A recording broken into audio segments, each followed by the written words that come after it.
안녕하세요. 하나님의 사랑을 전하는 사랑해요 하나님입니다. 오늘 여러분과 함께 하나님의 놀라운 사랑의 여정을 걸어가고자 합니다. 요한일서 4장 7절부터 11절까지의 말씀을 통해서 말입니다. 그리고 우리 주 예수님의 제사장 기도를 묵상하면서 하나님의 보좌로부터 시작되어 우리 마음 깊숙한 곳까지 흘러오는 그 사랑의 강을 함께 따라가 보겠습니다. 혹시 여러분은 지금 이 순간 세상의 짐들이 어깨를 짓누르고 있습니까? 아니면 하나님의 사랑이 정말 나에게까지 미치는지 의문이 드시는 분들이 계십니까? 오늘 이 시간이 여러분의 마음에 깊은 위로와 평안을 가져다 주길 간절히 소망합니다. 요한일서 4장 7절부터 8절에서는 이렇게 말씀하십니다. 사랑하는 자들아, 우리가 서로 사랑하자. 사랑은 하나님께 속한 것이니 사랑하는 자마다 하나님으로부터 났고 하나님을 알고 하나님은 사랑이시라. 이 말씀을 읽을 때마다 마음이 벅차오릅니다. 하나님 자체가 사랑이라는 이 놀라운 진리 앞에서 말입니다. 하나님의 보좌, 그곳은 어떤 곳일까요? 요한계시록에서 사도 요한이 본 그 영광스러운 보좌, 거기서는 생명수가 흘러나오고 하나님의 영광이 찬란히 빛나며 무수한 천사들이 거룩하다, 거룩하다, 거룩하다, 주 하나님 전능하시다라고 찬양하는 그곳 말입니다. 그런데 놀라운 것은 그 영광스러운 보좌에 계신 하나님께서 우리를 향한 사랑으로 가득 차 계신다는 사실입니다. 창세기부터 요한계시록까지 성경 전체를 관통하는 하나의 주제가 있다면 그것은 바로 하나님의 사랑 이야기입니다. 에덴 동산에서 아담과 하와가 범죄했을 때도 하나님은 그들을 버리지 않으시고 가죽옷을 지어 입혀주셨습니다. 그것이 바로 첫 번째 제사의 예표였습니다. 무죄한 짐승의 피로 죄인을 덮어주신 것이지요. 노아의 시대에도 온 땅이 죄악으로 관영했을 때 하나님은 심판 가운데서도 방주라는 구원의 길을 예비해 주셨습니다. 아브라함을 부르실 때도 너는 복의 근원이 될지라고 말씀하시며 그를 통해 온 민족이 복을 받을 것이라고 약속해 주셨습니다. 이것이 바로 하나님 사랑의 특징입니다. 개인에게 주시는 사랑이지만 그 사랑은 다른 사람들에게까지 흘러가는 것입니다. 모세에게 율법을 주실 때도 하나님은 나는 질투하는 하나님이니라라고 말씀하셨습니다. 이것은 미워하신다는 뜻이 아닙니다. 사랑하기 때문에 질투하시는 것입니다. 마치 남편이 아내를 사랑하기 때문에 다른 남자와 바람 피우는 것을 견디지 못하는 것처럼 하나님도 우리를 그렇게 사랑하신다는 뜻입니다. 다윗의 이야기를 보십시오. 그가 밧세바와 간음하고 우리아를 죽음으로 몰아넣었을 때 하나님은 나단 선지자를 통해 책망하셨습니다. 하지만 다윗이 진심으로 회개했을 때 시편 51편에서처럼 하나님이여 주의 인자를 따라 나를 긍휼히 여기시며 주의 많은 자비를 따라 내 죄가를 지우소서라고 울부짖었을 때 하나님은 그를 다시 회복시켜 주셨습니다. 솔로몬 왕의 경우도 마찬가지입니다. 그가 이방 여인들과 결혼하고 우상을 숭배할 때 하나님은 진노하셨지만 그럼에도 불구하고 다윗과의 언약 때문에 완전히 버리지는 않으셨습니다. 이것이 바로 하나님 사랑의 신실하심입니다. 이사야 선지자는 이사야 53장에서 메시아에 대해 예언했습니다. 그가 찔림은 우리의 허물 때문이요. 그가 상함은 우리의 죄악 때문이라. 그가 징계를 받음으로 우리는 평화를 누리고 그가 채찍에 맞음으로 우리는 나음을 받았도다. 이 예언이 바로 예수님을 가리키는 것입니다. 예레미야 선지자는 예레미야 31장 3절에서 하나님의 마음을 이렇게 전했습니다. 여호와께서 옛적에 이스라엘에게 나타나사 내가 무궁한 사랑으로 너를 사랑하는 고로 인자함으로 너를 인도하였다 하였노라. 무궁한 사랑. 이것이 바로 하나님이 우리를 사랑하시는 방식입니다. 그리고 드디어 하나님의 사랑이 완전히 나타난 순간이 왔습니다. 바로 예수님이 이 땅에 오신 것입니다. 요한복음 3장 16절에서 말씀하시듯이 하나님이 세상을 이처럼 사랑하사 독생자를 주셨으니 이는 그를 믿는 자마다 멸망하지 않고 영생을 얻게 하려 하심이라. 이것이 바로 하나님 사랑의 절정입니다. 예수님의 제사장 기도, 요한복음 17장에 기록된 그 기도를 들여다보면 우리는 하나님의 마음을 더 깊이 이해할 수 있습니다. 아버지여 때가 이르렀사오니 아들을 영화롭게 하사 아들로 하여금 아버지를 영화롭게 하게 하옵소서. 예수님은 십자가를 앞두고도 하나님 아버지의 영광을 구하셨습니다. 그리고 이어서 말씀하십니다. 아버지께서 내게 주신 자들을 내가 세상에 있을 때에 지켰사오며 내가 그들을 보전하였고 그 중에 하나도 멸망하지 않고 다만 멸망의 자식뿐이오니 이는 성경을 응하게 함이니이다. 예수님은 우리 한 명 한 명을 이름으로 알고 계시고 우리를 지키고 보전하기를 간절히 원하고 계신 것입니다. 특히 요한복음 17장 20절부터 21절에서 예수님은 이렇게 기도하십니다. 내가 비옵는 것은 이 사람들만 위함이 아니요 또 그들의 말로 말미암아 나를 믿는 자들도 위함이니 아버지께서 내 안에 내가 아버지 안에 있는 것 같이 그들도 다 하나가 되어 우리 안에 있게 하옵소서. 이 기도가 바로 우리를 위한 기도입니다. 2000년 전에 예수님이 우리를 위해 기도하신 것입니다. 하나님의 보좌에서 시작된 사랑이 어떻게 우리에게까지 오게 되었을까요? 그것은 바로 예수님의 피를 통해서입니다.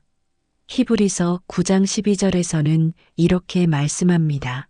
염소와 송아지의 피로 하지 아니하고 오직 자기의 피로 영원한 속죄를 이루사 단번에 성소에 들어가셨느니라. 구약시대에는 제사장이 1년에 한 번 대속죄일에 지성소에 들어가서 백성들의 죄를 위해 제사를 드렸습니다. 그런데 그것은 매년 반복해야 했습니다.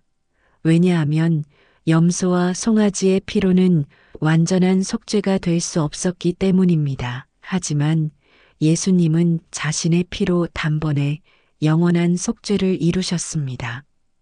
레위기에 나오는 속죄제의 의미를 생각해 보십시오. 죄인이 제단에 와서 자신의 손을 제물의 머리에 얹고 죄를 고백하면 그 죄가 제물에게 전가되었습니다. 그리고 그 제물이 대신 죽임을 당했습니다. 이것이 바로 대속의 원리입니다. 예수님이 우리를 위해 하신 일이 바로 이것입니다. 이사야 53장 6절에서 말씀하시듯이 우리는 다 양 같아서 그릇 행하여 각기 제 길로 갔거늘 여호와께서는 우리 모두의 죄악을 그에게 담당시키셨도다. 우리의 모든 죄가 예수님께 담당되었고 예수님이 우리 대신 형벌을 받으셨습니다. 골고다 십자가 위에서 예수님은 나의 하나님, 나의 하나님, 어찌하여 나를 버리셨나이까라고 외치셨습니다. 이것은 예수님이 우리의 죄를 담당하시고 하나님과 분리되는 고통을 겪으신 것입니다. 죄가 하나님과 인간을 분리시키듯이 예수님도 우리 죄를 담당하시는 순간 하나님과 분리되는 고통을 겪으신 것입니다. 하지만 그 죽음이 끝이 아니었습니다. 3일 후에 예수님은 부활하셨습니다. 로마서 4장 25절에서 말씀하시듯이 예수는 우리의 범죄함 때문에 내줄림 바 되고 또한 우리를 의롭다 하시기 위하여 살아나셨느니라. 예수님의 죽음은 우리 죄의 형벌을 해결했고 예수님의 부활은 우리를 의롭다고 선언해 주신 것입니다. 이제 예수님의 피로 인해 우리는 하나님과 화목하게 되었습니다.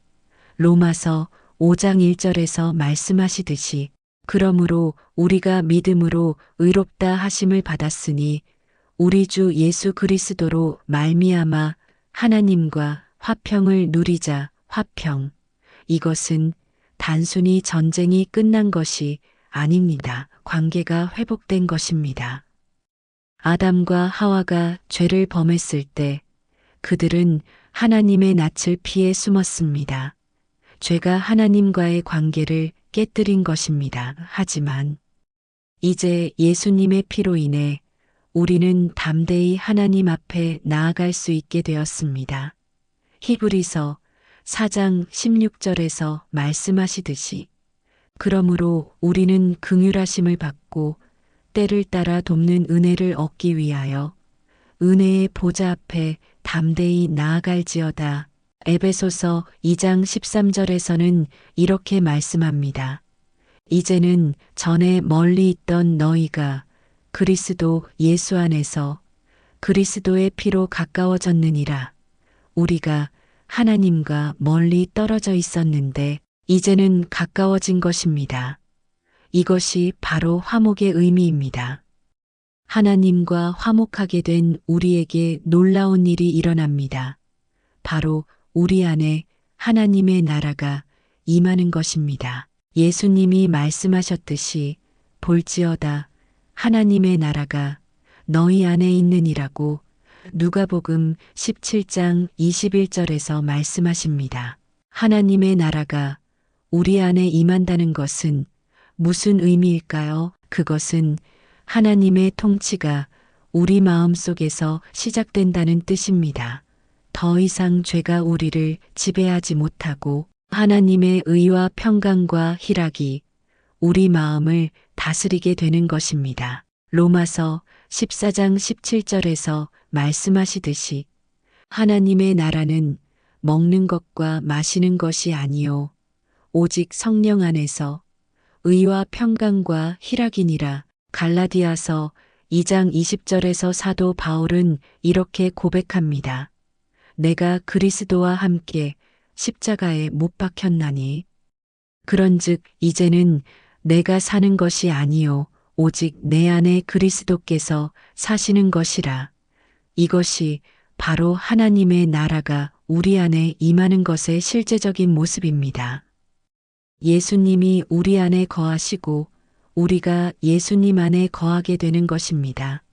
요한복음 15장에서 예수님이 말씀하신 포도나무와 가지의 비유가 바로 이것을 설명해 주고 있습니다. 내가 포도나무요 너희는 가지라. 그가 내 안에 내가 그 안에 거하면 사람이 열매를 많이 맺나니 나를 떠나서는 너희가 아무것도 할 수 없음이라. 하나님의 나라가 우리 안에 임할 때 우리 삶에는 성령의 열매가 맺히기 시작합니다. 갈라디아서 5장 22절부터 23절에서 말씀하시는 사랑과 희락과 화평과 오래 참음과 자비와 양선과 충성과 온유와 절제의 열매가 우리 삶에 나타나게 됩니다. 그리고 이제 우리는 놀라운 신분을 부여받게 됩니다. 바로 화목대사로서의 사명입니다. 고린도후서 5장 18절부터 20절에서 말씀하시듯이 모든 것이 하나님께로부터 나왔으니 그가 그리스도로 말미암아 우리를 자기와 화목하게 하시고 또 우리에게 화목하게 하는 직분을 주셨으니 곧 하나님께서 그리스도 안에서 세상을 자기와 화목하게 하자. 그들의 죄를 그들에게 돌리지 아니하시고 화목하게 하는 말씀을 우리에게 부탁하셨느니라. 그러므로 우리가 그리스도를 대신하여 사신이 되어 하나님이 우리를 통하여 너희를 권면하시는 것 같이 그리스도를 대신하여 간구하노니 너희는 하나님과 화목하라. 화목대사, 이것은 얼마나 영광스러운 직분입니까? 우리가 하나님의 대사가 되어서 아직 하나님과 화목하지 못한 사람들에게 화목의 복음을 전하는 것입니다. 마치 한 나라의 대사가 자기 나라를 대표해서 다른 나라에 가서 평화협정을 맺듯이 우리도 하나님 나라의 대사가 되어서 이 세상에 하나님의 사랑과 평화를 전하는 것입니다. 이사야서에 나오는 이사야 선지자의 소명을 생각해 보십시오. 그가 성전에서 하나님의 영광을 보았을 때 그는 화로다 나여 망하게 되었도다. 나는 입술이 부정한 사람이요. 또 입술이 부정한 백성 중에 거주하면서 만군의 여호와이신 왕을 배었음이로다라고 고백했습니다. 하지만 하나님이 숯불로 그의 입술을 정결하게 하시고 내가 누구를 보내며 누가 우리를 위하여 갈 거라고 물으셨을 때 이사야는 내가 여기 있나이다. 나를 보내소서라고 응답했습니다. 우리도 마찬가지입니다. 하나님의 사랑을 경험한 우리는 그 사랑을 다른 사람들에게 전할 사명을 받았습니다. 이것이 바로 십자가 복음의 전도자가 되는 것입니다. 사도 바울의 경우를 보십시오. 그는 원래 그리스도인들을 핍박하는 자였습니다. 다메섹 도상에서 예수님을 만나기 전까지는 말입니다. 하지만 예수님의 사랑을 경험한 후 그는 완전히 변화되었습니다. 고린도전서 15장 10절에서 그는 이렇게 고백합니다.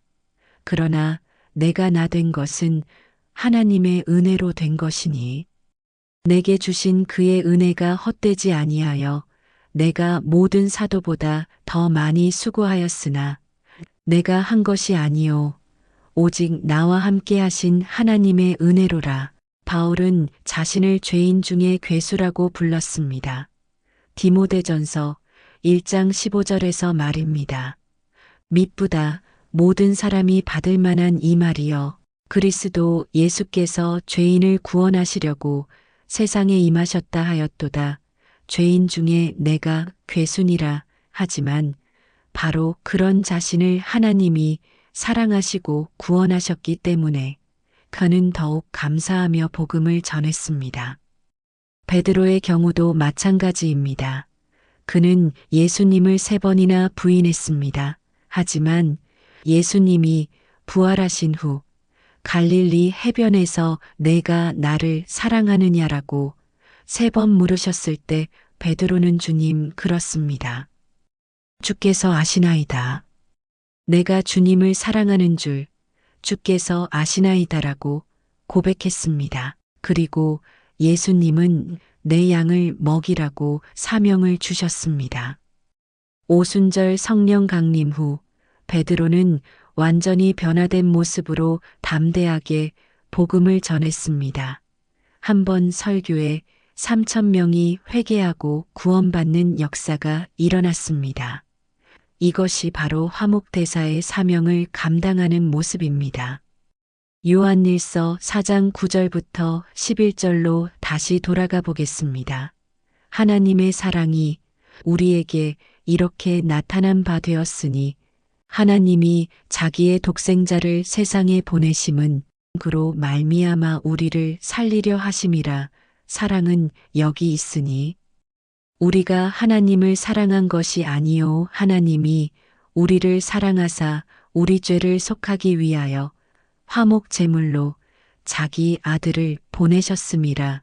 사랑하는 자들아 하나님이 이같이 우리를 사랑하셨은즉 우리도 서로 사랑하는 것이 마땅하도다. 여기서 화목 제물이라는 표현에 주목해 보십시오.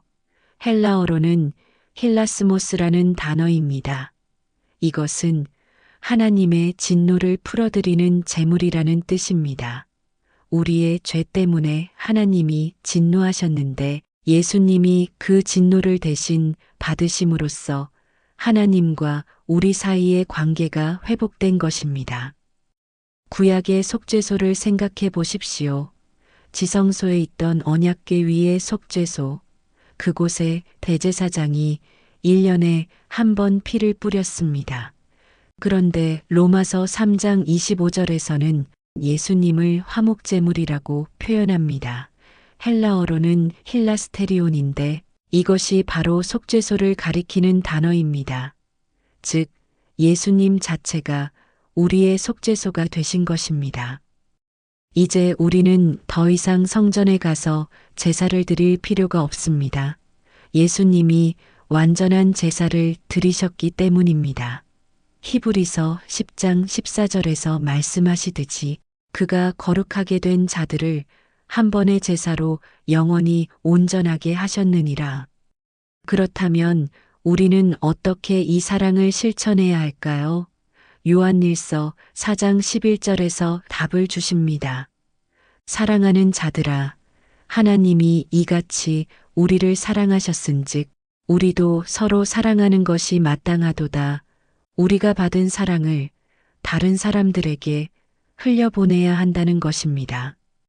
예수님도 요한복음 13장 34절에서 말씀하셨습니다. 새 계명을 너희에게 주노니 서로 사랑하라. 내가 너희를 사랑한 것 같이 너희도 서로 사랑하라. 이것은 단순한 권면이 아닙니다.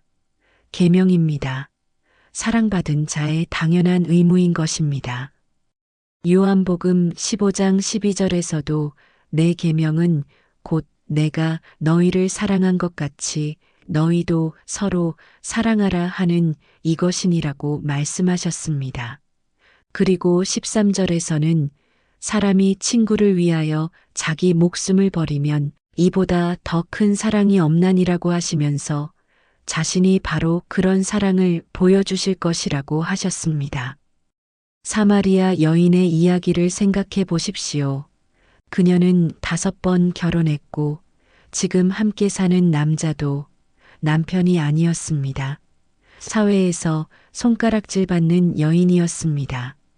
그래서 다른 여인들과 함께 물 기르러 오지 못하고 한낮의 뜨거운 시간에 혼자 우물에 왔던 것입니다. 하지만 예수님은 그런 그녀를 차별하지 않으시고 오히려 생수에 대해 말씀해 주셨습니다. 그 여인이 예수님의 사랑을 경험한 후 어떻게 되었습니까? 그녀는 물동이를 버려두고 마을로 달려가서 사람들에게 말했습니다. 와서 보라, 내가 행한 모든 것을, 내게 말한 사람을 보라. 이는 그리스도가 아니냐. 그래서 많은 사마리아인들이 예수님께 나아왔습니다. 이것이 바로 화목대사의 역할입니다. 삭개오의 이야기도 마찬가지입니다. 그는 세리장으로서 동족들에게 미움받는 존재였습니다. 로마 정부를 위해 세금을 거두면서 자신의 이익을 챙기는 매국노로 여겨졌던 것입니다.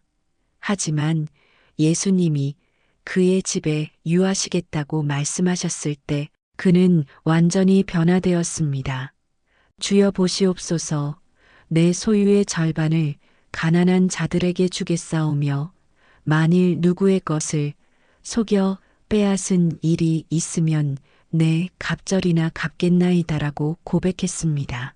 예수님은 그에게 오늘 구원이 이 집에 이르렀으니 이 사람도 아브라함의 후손이미로다라고 말씀하셨습니다. 그리고 인자가 온 것은 잃어버린 자를 찾아 구원하려 함이니라고 하셨습니다. 이것이 바로 하나님 사랑의 특징입니다.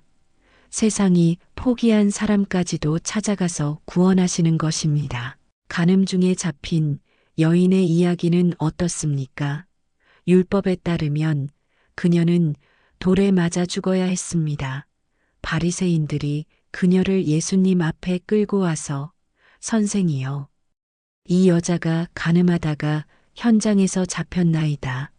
모세는 율법에 이러한 여자를 돌로 치라 명하였거니와 선생은 어떻게 말하겠나이가라고 물었을 때 예수님은 땅에 글자를 쓰시더니 너희 중에 죄 없는 자가 먼저 돌로 치라고 하셨습니다. 그러자 고발하던 사람들이 하나씩 하나씩 떠나갔고 마지막에는 예수님과 그 여인만 남았습니다. 예수님이 여자여, 너를 고발하던 그들이 어디 있느냐? 너를 정죄한 자가 없느냐고 물으시니 여인이 주여 없나이다라고 대답했습니다. 그때 예수님은 나도 너를 정죄하지 아니하노니 가서 다시는 죄를 범하지 말라고 말씀하셨습니다. 이것이 바로 하나님의 사랑입니다. 정죄하지 않으시고 용서해 주시고 새로운 삶을 살 수 있는 기회를 주시는 것입니다. 하지만 동시에 다시는 죄를 범하지 말라고 하심으로써 거룩한 삶을 살기를 원하고 계신다는 것도 보여주셨습니다.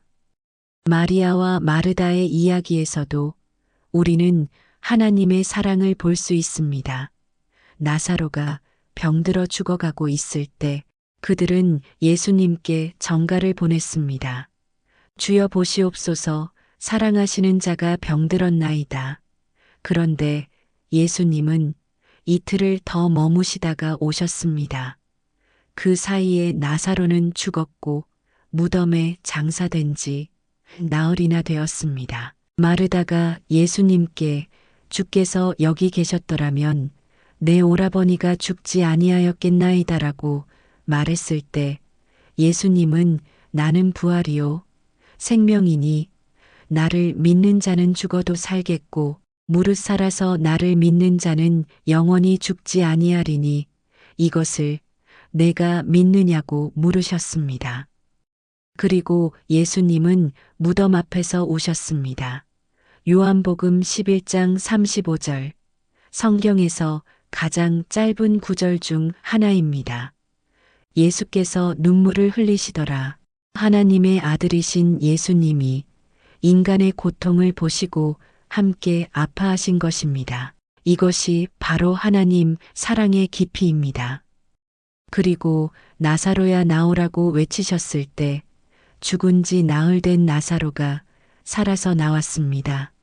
예수님은 생명의 주님이시며 죽음도 그분 앞에서는 무력할 수밖에 없습니다. 이것이 바로 우리가 가진 소망입니다. 십자가 위에서도 예수님의 사랑은 계속되었습니다. 자신을 십자가에 못 박은 사람들을 위해 아버지, 저들을 사하여 주옵소서, 자기들이 하는 것을 알지 못함이니이다라고 기도하셨습니다. 그리고 옆에서 십자가에 달린 강도가 예수여, 당신의 나라에 임하실 때에 나를 생각하소서라고 간구했을 때 내가 진실로 내게 이르노니 오늘 내가 나와 함께 낙원에 있으리라고 약속해 주셨습니다. 그 강도는 아무것도 할 수 없었습니다. 선한 행위도, 교회 출석도, 11조도, 봉사도 할 수 없었습니다. 십자가에 달려서 죽어가고 있었으니까 말입니다. 하지만 단지 예수님을 믿고 의지했을 뿐인데 그는 천국의 약속을 받았습니다. 이것이 바로 은혜로 구원받는다는 의미입니다. 에베소서 2장 8절부터 9절에서 말씀하시듯이 너희는 그 은혜에 의하여 믿음으로 말미암아 구원을 받았으니 이것은 너희에게서 난 것이 아니요 하나님의 선물이라 행위에서 난 것이 아니니 이는 누구든지 자랑하지 못하게 함이라. 구원은 우리의 행위로 얻는 것이 아니라 하나님의 은혜로 받는 선물입니다. 하지만 구원받은 후에는 어떻게 살아야 할까요? 10절에서 답해 주십니다. 우리는 그가 만드신 바라 그리스도 예수 안에서 선한 일을 위하여 지으심을 받은 자니 이 일은 하나님이 전에 예비하사 우리로 그 가운데서 행하게 하려 하심이라. 우리는 선한 일을 위해 지음받은 존재들입니다. 디도서 2장 11절부터 14절에서는 이렇게 말씀합니다. 모든 사람에게 구원을 주시는 하나님의 은혜가 나타나 우리를 양육하시되 경건하지 않은 것과 이 세상 정욕을 다 버리고 신중함과 의로움과 경건함으로 이 세상에 살고 복스러운 소망과 우리의 크신 하나님 구주 예수 그리스도의 영광이 나타나심을 기다리게 하셨느니라. 그가 우리를 대신하여 자신을 주심은 모든 불법에서 우리를 속량하시고 우리를 깨끗하게 하사 선한 일을 열심히 하는 자기 백성이 되게 하려 하심이라. 하나님의 은혜가 우리를 양육한다고 했습니다. 은혜는 단순히 용서해 주는 것에서 끝나는 것이 아닙니다. 우리를 변화시키는 능력이기도 합니다. 로마서 6장 14절에서 말씀하시듯이 죄가 너희를 주관하지 못하리니 이는 너희가 법 아래에 있지 아니하고 은혜 아래에 있음이라. 베드로후서 1장 3절부터 4절에서는 하나님의 능력에 대해 이렇게 말씀합니다. 그의 신기한 능력으로 생명과 경건에 속한 모든 것을 우리에게 주셨으니 이는 그를 아는 지식으로 말미암음이라.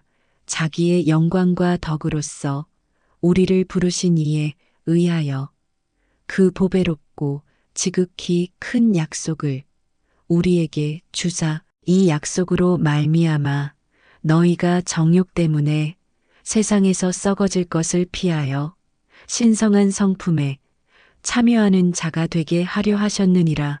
신성한 성품에 참여한다는 것이 얼마나 놀라운 일입니까? 우리가 하나님의 성품을 닮아가게 된다는 것입니다. 물론 하나님이 되는 것은 아닙니다.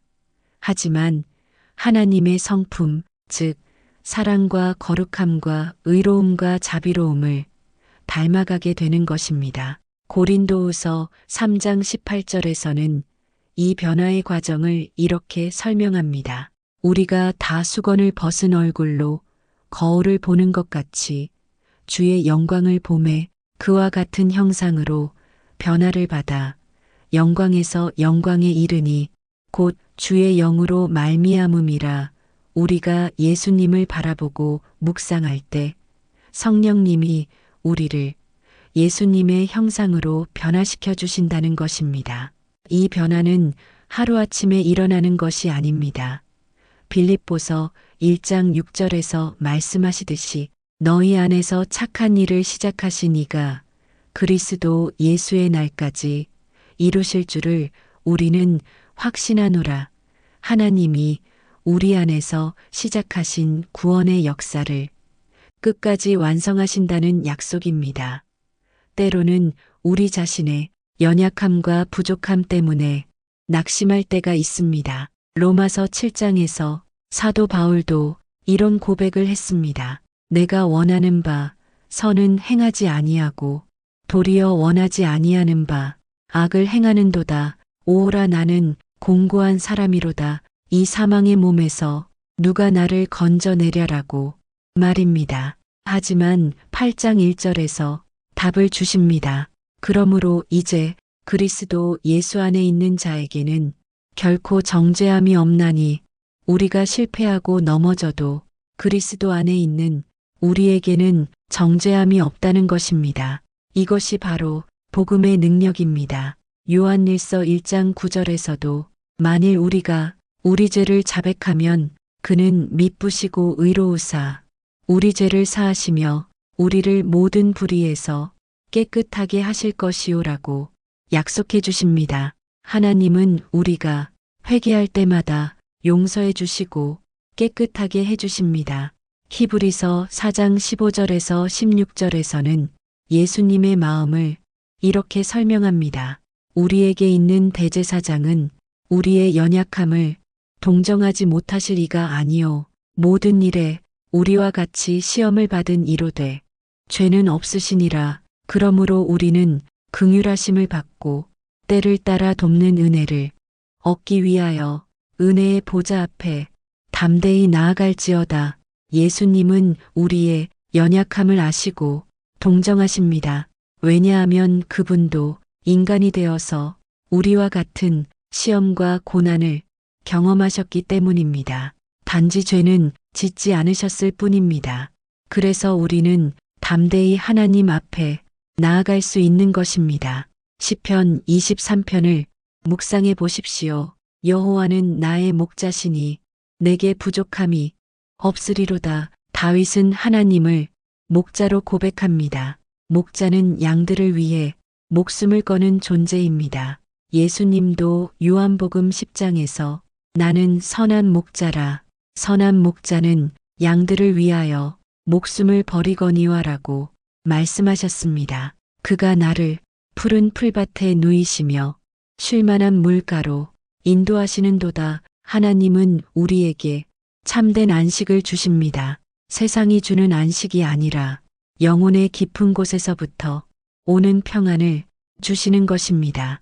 내 영혼을 소생시키시고 자기 이름을 위하여 의의 길로 인도하시는도다. 하나님은 우리의 지친 영혼을 회복시켜 주시고 올바른 길로 인도해 주십니다. 우리가 길을 잃고 방황할 때에도 다시 돌이킬 수 있게 해주시는 것입니다. 내가 사망의 음침한 골짜기로 다닐지라도 해를 두려워하지 않을 것은 주께서 나와 함께 하심이라. 주의 지팡이와 막대기가 나를 안위하시나이다. 가장 어둡고 절망적인 상황에서도 하나님이 함께 하신다는 확신이 있으면 두려워하지 않을 수 있습니다. 주께서 내 원수의 목전에서 내게 상을 차려주시고 기름을 내 머리에 부으셨으니 내 잔이 넘치나이다.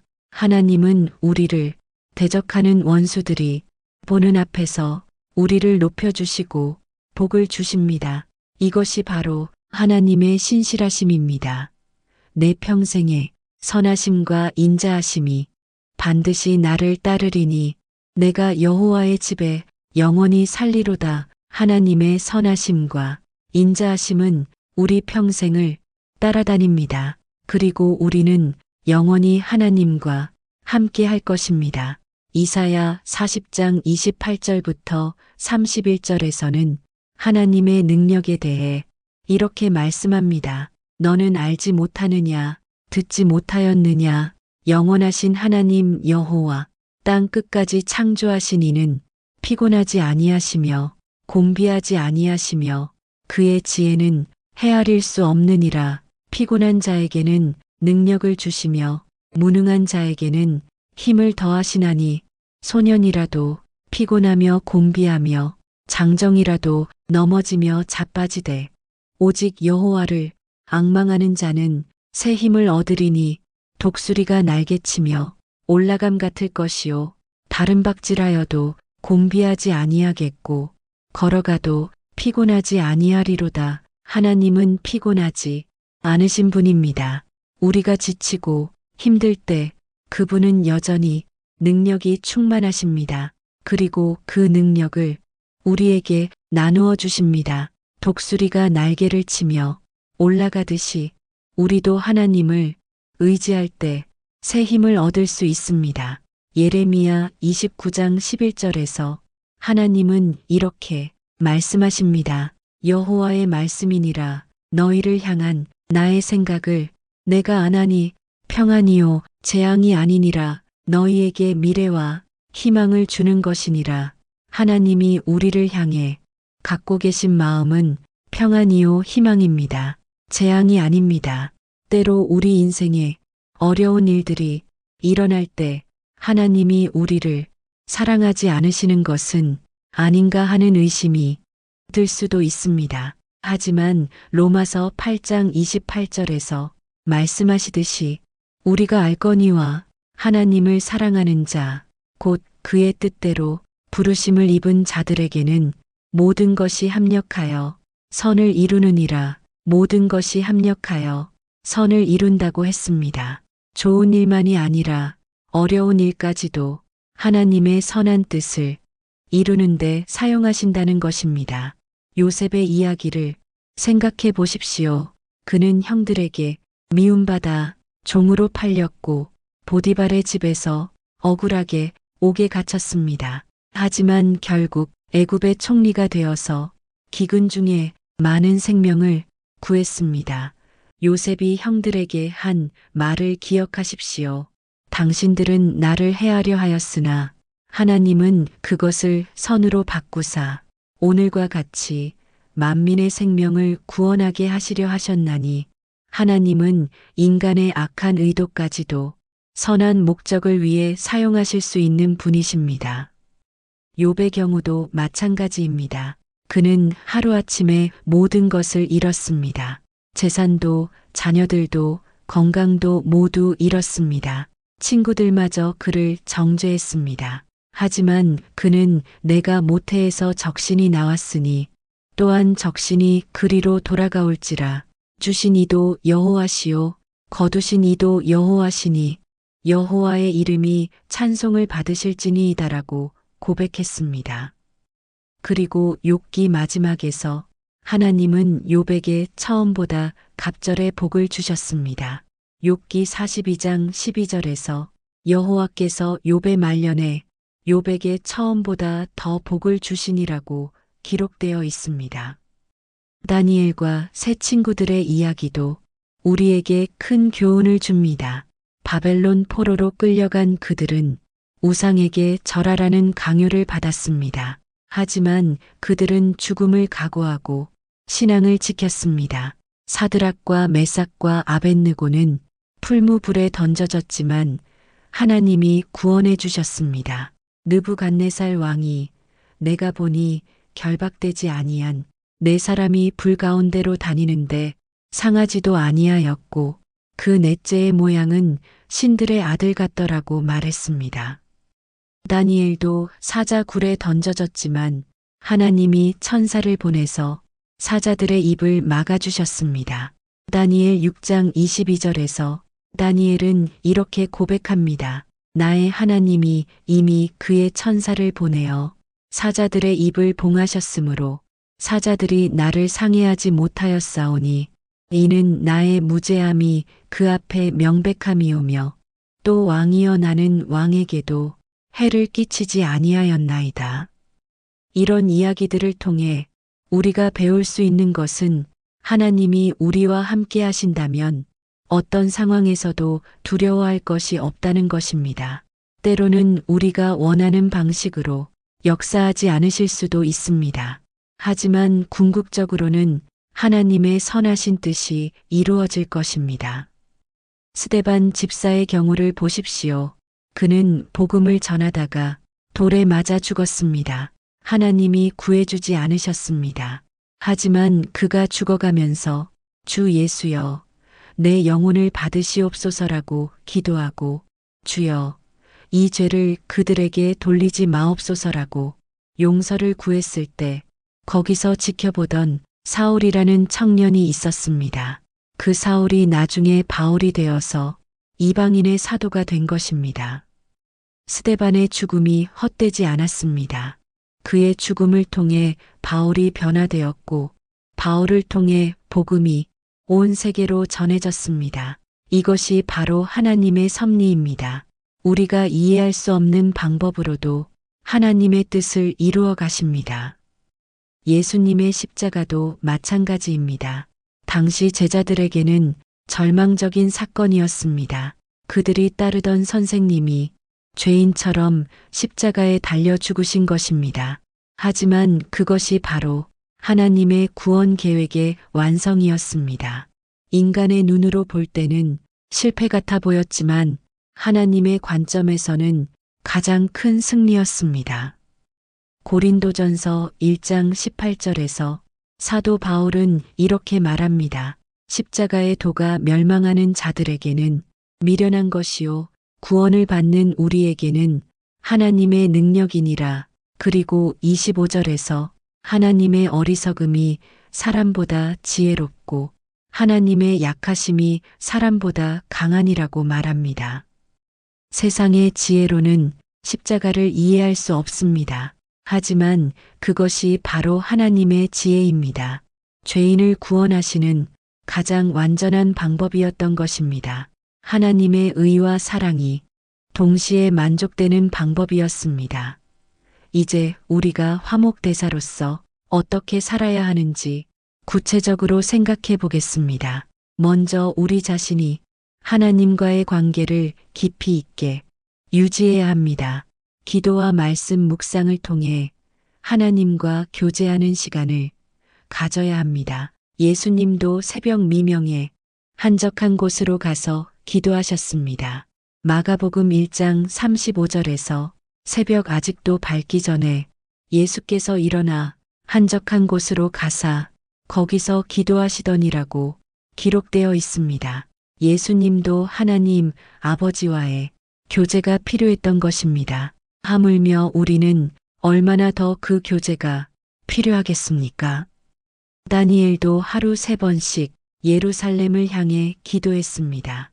다니엘 6장 10절에서 다니엘이 이 조서에 왕의 도장이 찍힌 것을 알고도 자기 집에 돌아가서는 윗방에 올라가 예루살렘으로 향한 창문을 열고 전에 하던 대로 하루 3번씩 무릎을 꿇고 기도하며 그의 하나님께 감사하였더라고 기록되어 있습니다. 시편 1편에서는 복 있는 사람의 특징을 이렇게 말합니다. 오직 여호와의 율법을 즐거워하며 그의 율법을 주야로 묵상하는도다. 그는 시냇가에 심은 나무가 철을 따라 열매를 맺으며 그 잎사귀가 마르지 아니함 같으니 그가 하는 모든 일이 다 형통하리로다. 하나님의 말씀을 묵상하는 사람은 시냇가에 심은 나무와 같다고 했습니다. 생명수인 하나님의 말씀을 공급받아서 항상 푸르고 열매를 맺는 삶을 살게 된다는 것입니다. 여호수아 1장 8절에서도 이 율법책을 내 입에서 떠나지 말게 하며 주야로 그것을 묵상하여 그 안에 기록된 대로 다 지켜 행하라. 그리하면 내 길이 평탄하게 될 것이며 내가 형통하리라고 말씀하십니다. 하나님의 말씀을 묵상하고 순종하는 것이 형통한 삶의 비결이라는 것입니다. 그리고 우리는 성령님의 인도하심을 따라 살아야 합니다. 갈라디아서 5장 16절에서 내가 이르노니 너희는 성령을 따라 행하라. 그리하면 육체의 욕심을 이루지 아니하리라고 말씀합니다. 성령님을 따라 사는 것이 승리하는 그리스도인의 삶의 비결입니다.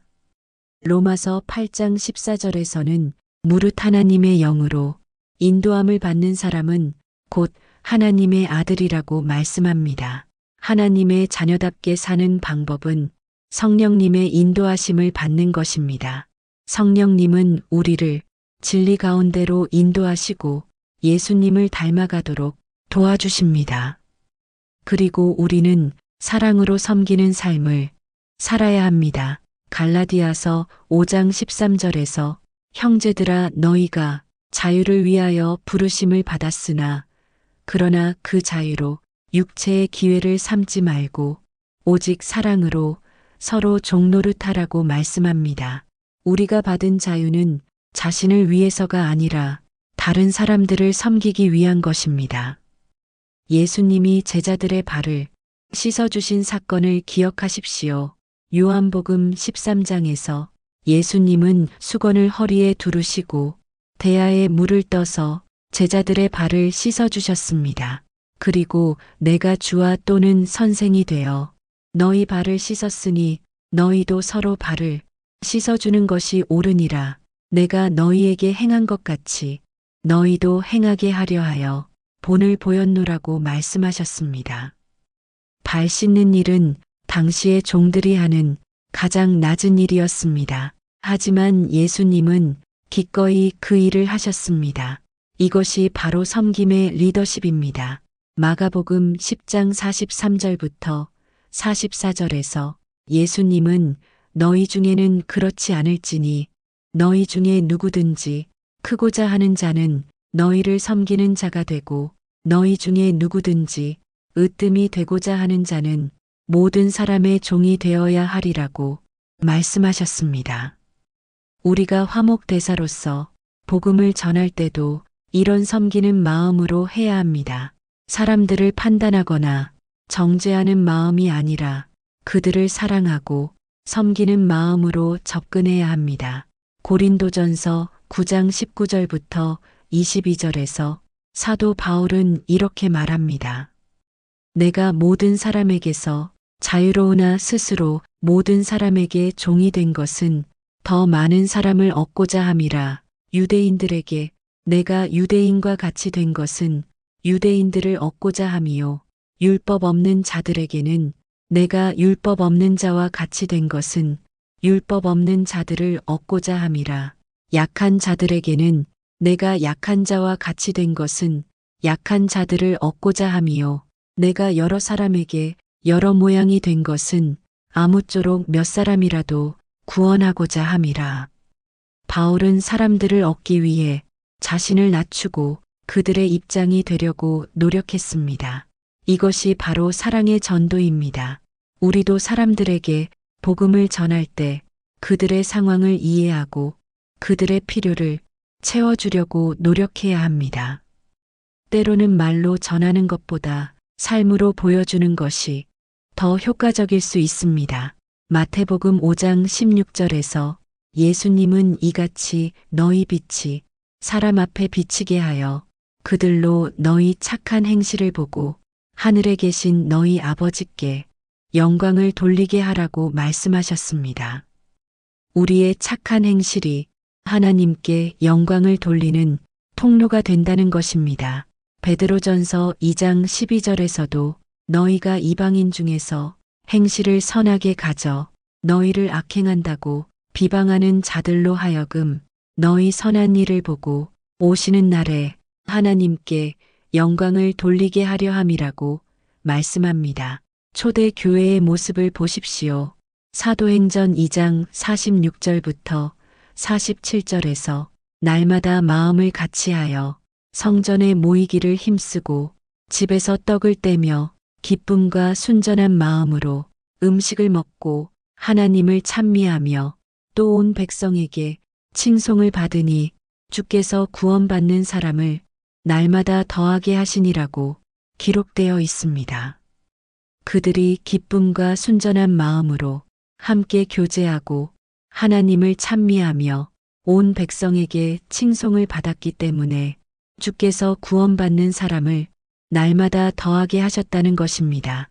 이것이 바로 삶으로 하는 전도입니다. 우리가 진정으로 하나님의 사랑을 경험했다면 그 사랑이 우리 삶을 통해 자연스럽게 흘러나올 것입니다. 요한일서 4장 19절에서 우리가 사랑함은 그가 먼저 우리를 사랑하셨음이라고 말씀하듯이 하나님의 사랑을 받은 사람은 자연스럽게 다른 사람들을 사랑하게 됩니다. 이것은 억지로 하는 것이 아닙니다. 마치 샘에서 물이 자연스럽게 솟아나듯이 하나님의 사랑을 받은 마음에서 사랑이 자연스럽게 흘러나오는 것입니다. 요한복음 7장 38절에서 예수님이 나를 믿는 자는 성경의 이름과 같이 그 배에서 생수의 강이 흘러나오리라고 말씀하신 것처럼 말입니다. 그렇다면 우리는 구체적으로 어떻게 화목의 메시지를 전할 수 있을까요? 먼저 우리 가정에서부터 시작할 수 있습니다. 부부 사이에, 부모와 자녀 사이에, 형제자매 사이에 하나님의 사랑을 실천하는 것입니다. 에베소서 5장과 6장에서 바울이 가정에서의 관계에 대해 자세히 가르쳐 준 것도 이런 이유입니다. 직장에서도 마찬가지입니다. 골로새서 3장 23절에서 무엇을 하든지 마음을 다하여 주께 하듯 하고 사람에게 하듯 하지 말라고 말씀하듯이 우리가 하는 모든 일을 하나님께 하듯 한다면 그것이 바로 하나님의 사랑을 보여주는 것입니다. 이웃들과의 관계에서도 마찬가지입니다. 어려운 이웃을 도와주고 외로운 사람들과 함께하며 필요한 사람들을 섬기는 것이 바로 화목대사의 역할입니다. 야고보서 1장 27절에서 하나님 아버지 앞에서 정결하고 더러움이 없는 경건은 곧 고아와 과부를 그 환난 중에 돌보고 또 자기를 지켜 새 속에 물들지 아니하는 그것이니라고 말씀하시는 것처럼 말입니다. 마태복음 25장에서 예수님이 말씀하신 최후 심판의 기준을 보십시오.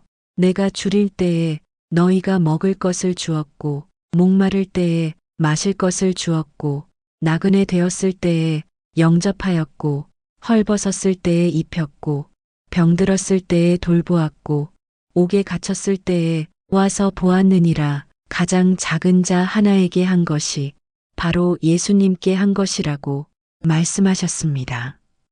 우리가 사랑을 실천할 때 중요한 것은 진정성입니다. 고린도전서 13장에서 사도 바울이 말한 사랑의 특징을 기억하십시오. 사랑은 오래 참고, 사랑은 온유하며, 투기하지 아니하며, 사랑은 자랑하지 아니하며, 교만하지 아니하며, 무례히 행하지 아니하며, 자기의 유익을 구하지 아니하며, 성내지 아니하며, 악한 것을 생각하지 아니하며, 불의를 기뻐하지 아니하며, 진리와 함께 기뻐하고, 모든 것을 참으며, 모든 것을 믿으며, 모든 것을 바라며, 모든 것을 견디느니라. 이런 사랑을 실천하는 것이 쉽지 않습니다. 우리 자신의 힘으로는 할 수 없습니다. 하지만 로마서 5장 5절에서 말씀하시듯이 우리에게 주신 성령으로 말미암아 하나님의 사랑이 우리 마음에 부은 바 되었음이니라. 성령님이 우리 마음에 하나님의 사랑을 부어주시기 때문에 가능한 것입니다. 갈라디아서 2장 20절에서 바울이 내가 그리스도와 함께 십자가에 못 박혔나니 그런즉 이제는 내가 사는 것이 아니요 오직 내 안에 그리스도께서 사시는 것이라. 이제 내가 육체 가운데 사는 것은 나를 사랑하사 나를 위하여 자기 자신을 버리신 하나님의 아들을 믿는 믿음 안에서 사는 것이라고 고백한 것처럼 우리 안에 계신 그리스도가 우리를 통해 사랑을 실천하시는 것입니다. 때로는 우리가 전하는 복음을 사람들이 거부할 수도 있습니다. 그럴 때 낙심하지 마십시오. 예수님도 많은 사람들에게 거부당하셨습니다. 요한복음 1장 11절에서 자기 땅에 오매 자기 백성이 영접하지 아니하였으나라고 기록되어 있습니다. 하지만 12절에서는 영접하는 자, 곧 그 이름을 믿는 자들에게는 하나님의 자녀가 되는 권세를 주셨으니라고 말씀합니다. 모든 사람이 받아들이지는 않더라도 받아들이는 사람들이 있다는 것입니다. 우리는 씨를 뿌리는 사람이고 열매를 맺게 하시는 분은 하나님이십니다.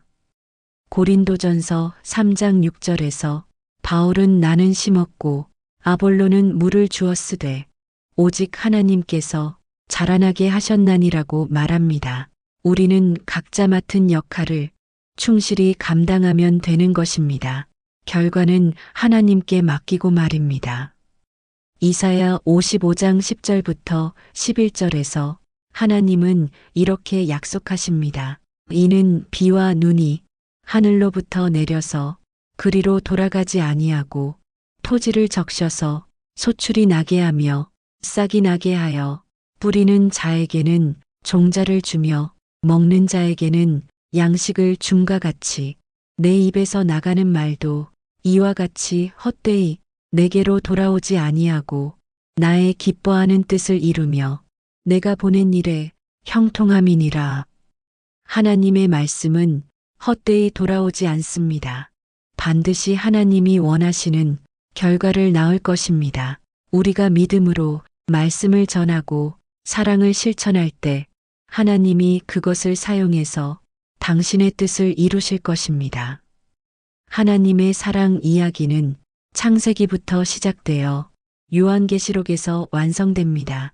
요한계시록 21장 3절부터 4절에서 내가 들으니 보좌에서 큰 음성이 나서 이르되 보라 하나님의 장막이 사람들과 함께 있음에 하나님이 그들과 함께 계시리니 그들은 하나님의 백성이 되고 하나님은 친히 그들과 함께 계셔서 그들의 하나님이 되시리라. 모든 눈물을 그 눈에서 닦아주시니 다시는 사망이 없고 애통하는 것이나 곡하는 것이나 아픈 것이 다시 있지 아니하리니 처음 것들이 다 지나갔음이러라고 약속해 주십니다.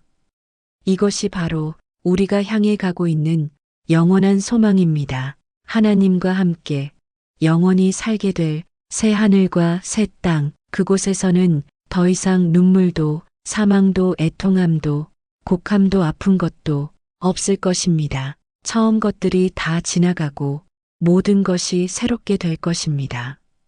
그때까지 우리는 이 땅에서 화목대사의 사명을 감당해야 합니다. 하나님의 사랑을 받은 자로서 그 사랑을 다른 사람들에게 전하는 귀한 사명을 감당해야 하는 것입니다. 이것이 바로 우리가 존재하는 이유입니다. 베드로전서 2장 9절에서 그러나 너희는 택하신 족속이요 왕 같은 제사장들이요 거룩한 나라여 그의 소유가 된 백성이니 이는 너희를 어둠에서 불러내어 그의 기이한 빛에 들어가게 하신 이의 아름다운 덕을 선포하게 하려 하심이라고 말씀하듯이 우리는 하나님의 아름다운 덕을 선포하기 위해 부르심을 받은 사람들입니다. 마태복음 28장 19절부터 20절에서 예수님이 주신 대사명을 기억하십시오.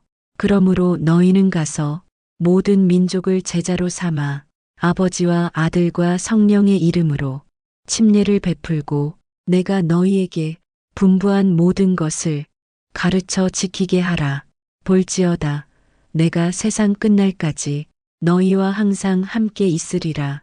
예수님이 세상 끝날까지 우리와 함께 하신다는 약속과 함께 주신 사명입니다. 사랑하는 성도 여러분, 오늘 우리가 함께 묵상한 하나님의 사랑 이야기가 여러분의 마음에 깊이 새겨지기를 소망합니다. 하나님의 보좌에서 시작된 사랑이 예수님의 피를 통해 우리에게 흘러왔고 그 피로 인해 우리가 하나님과 화목하게 되었으며 우리 안에 하나님의 나라가 임했고 우리가 화목대사로 부름받았다는 이 놀라운 진리 말입니다.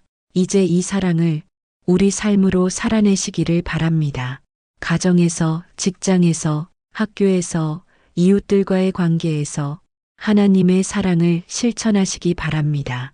그리고 아직 하나님의 사랑을 모르는 사람들에게 이 사랑을 전하는 화목대사의 사명을 감당하시기 바랍니다. 하나님은 여러분을 사랑하십니다. 여러분이 어떤 상황에 있든지, 어떤 실수를 했든지, 어떤 어려움을 겪고 있든지 하나님의 사랑은 변하지 않습니다. 로마서 8장 38절부터 39절에서 말씀하시듯이 내가 확신하노니 사망이나 생명이나 천사들이나 권세자들이나 현재 일이나 장래 일이나 능력이나 높음이나 깊음이나 다른 어떤 피조물이라도 우리를 우리 주 그리스도 예수 안에 있는 하나님의 사랑에서 끊을 수 없으리라고 하신 그 사랑입니다. 여러분도 지금 어려운 시간을 보내고 계신다면 포기하지 마시고 하나님을 신뢰하시기 바랍니다. 하나님의 때가 되면 반드시 응답해 주실 것입니다. 아멘. 하나님 아버지, 오늘 이 말씀을 통해 당신의 사랑을 다시 한번 깨닫게 해주셔서 감사합니다. 우리가 화목대사로서의 사명을 잘 감당할 수 있도록 도와주시옵소서. 예수님의 이름으로 기도드립니다. 아멘. 그러니 오늘 다시 하나님의 말씀을 붙잡으세요. 하나님은 당신을 절대 포기하지 않으십니다. 오늘 말씀이 은혜가 되셨다면 좋아요와 구독 부탁드립니다. 그리고 댓글로 여러분의 기도 제목과 간증도 남겨주세요. 함께 기도하겠습니다. 다음 시간에도 하나님의 말씀으로 찾아뵙겠습니다. 사랑합니다. 아멘.